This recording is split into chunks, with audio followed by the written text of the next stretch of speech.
The galaxy was vast and cruel. Humans were rare. They were considered weak, fragile, and backward.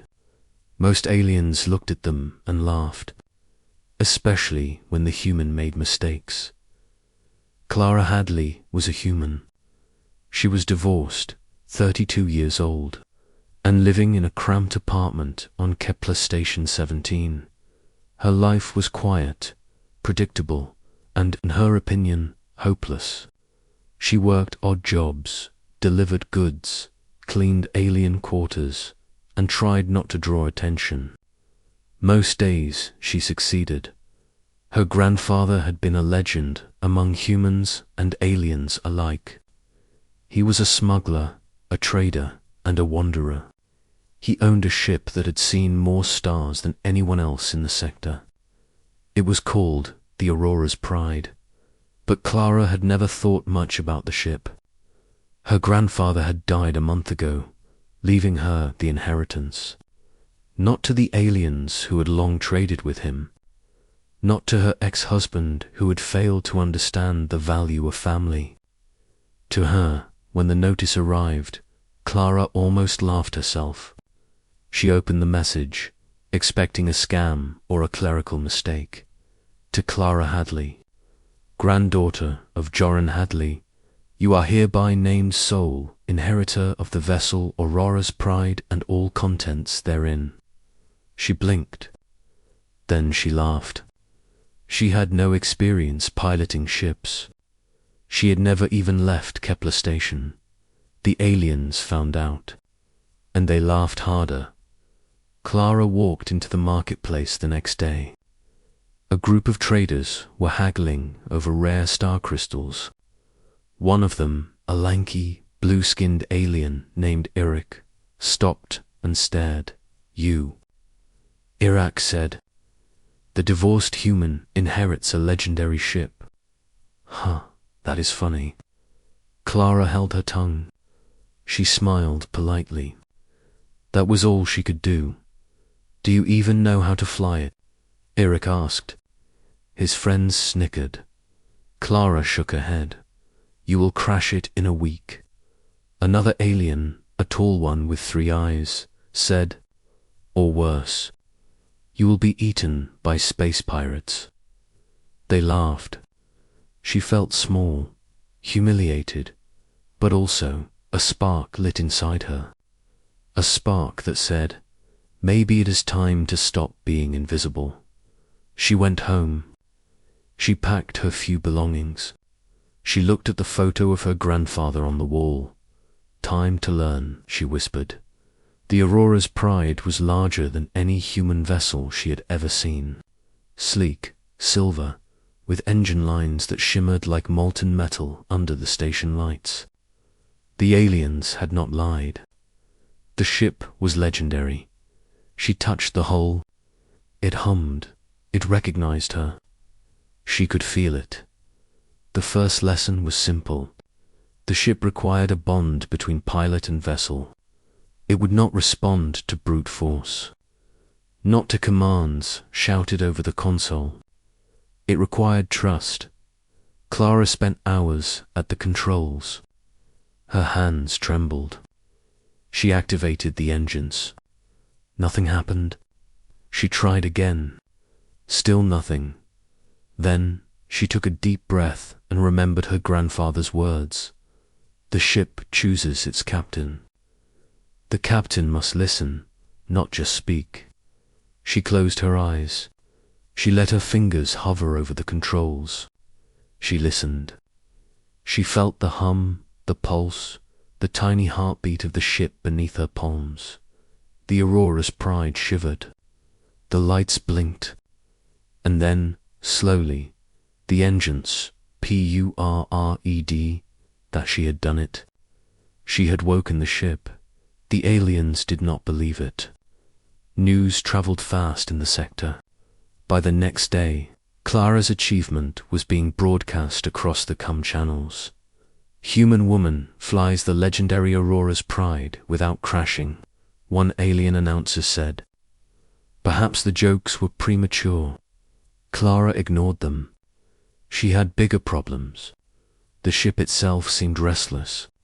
It wanted to move, to explore, to find something. She checked the logs. Her grandfather had traveled to the outer rim. Many of his ventures had ended in disaster. Some had never returned. She realized then that the ship was not just a machine. It was a map, a record, a guide. It wanted her to follow his path. Her first journey beyond Kepler Station was terrifying. Meteoroid belts, rogue comets, and asteroid fields blocked her way. Pirates were abundant. Most were intelligent enough to avoid a human, assuming she was weak. Clara learned quickly. The Aurora's pride responded to her thoughts, her instincts, and her courage. Together, they moved as one. A pirate ship jumped out of hyperspace. Its weapons locked on her. Clara froze. Then the ship nudged her hand to the evasive thrusters. She followed. A quick twist. A barrel roll. A flash of light, and the pirates were behind her. They pursued, but Clara smiled. She had learned a secret her grandfather had left behind. The Aurora's pride had weapons hidden in plain sight. Plasma turrets emerged from panels. Missiles fired with perfect accuracy. The pirates had laughed when they saw her human face. They would not live to regret it. The sector whispered her name. The human who survived the outer rim. The pilot of the impossible ship. It was not just survival. Clara found purpose. She began helping stations under threat. She intercepted She rescued refugees. She brokered peace deals. Aliens who had mocked her began to fear her and respect her. One day, she arrived at a mining colony under attack by raiders. The aliens in charge waved her away. "You are human," they said. "Go back to your home station. You will die there."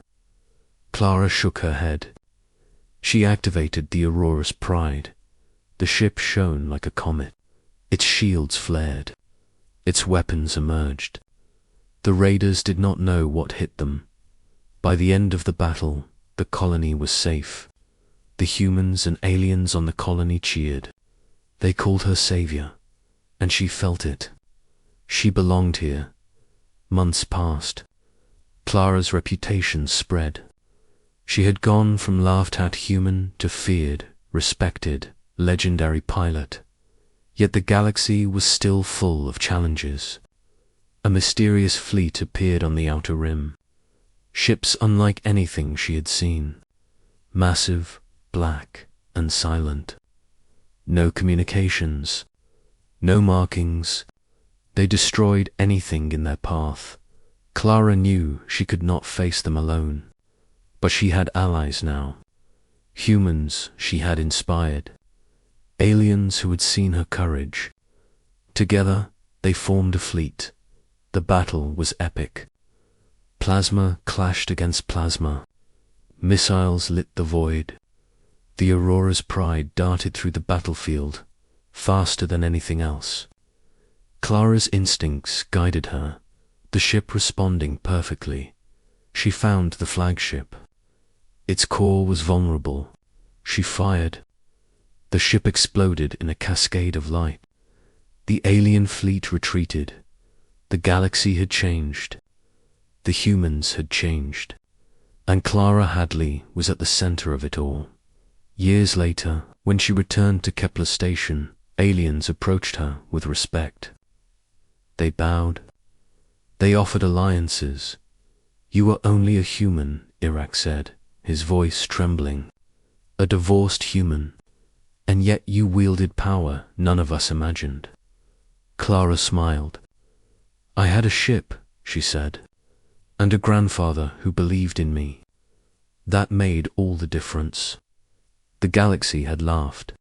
The aliens had scoffed. But the human had risen. She had inherited more than a ship. She had inherited a legacy.